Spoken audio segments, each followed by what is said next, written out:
DPRD Kabupaten Buleleng melaksanakan sidang paripurna dengan agenda penyampaian nota pengantar laporan keterangan pertanggungjawaban atau LKPJ Bupati dan Wakil Bupati Buleleng tahun 2016. Nota pengantar dibacakan langsung Wakil Bupati Buleleng Nyoman Sucidra.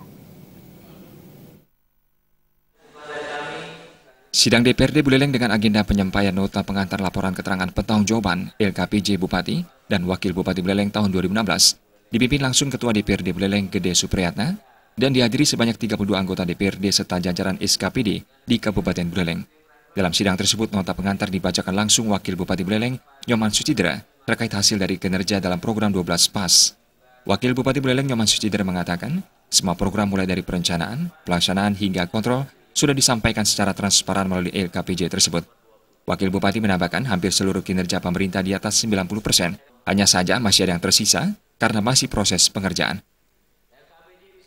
Jadi kan laporan nota keterangan tahun 2016, kira-kira apa yang sudah kita lakukan tahun anggaran 2016 melalui 12 program aksi strategis itu PAS.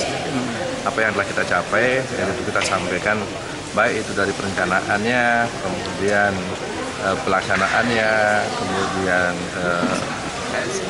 controllingnya kita sudah lakukan sesuai dengan RPJMD yang kita susun dari 2012 ke 2017. Jadi ini merupakan progres tahunan daripada RPJMD yang kita telah susun.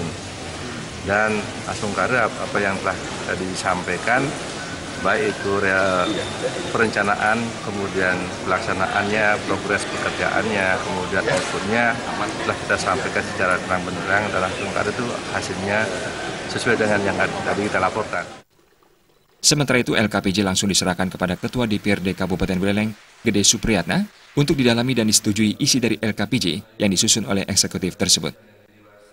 LKPJ kan ini sesuatu yang memang aturannya 3 bulan setelah tahun anggaran terakhir itu disampaikan. Nah, nanti setelah ini disampaikan LKPJ buat 2016 ini tentu kita akan dalami, akan kita evaluasi.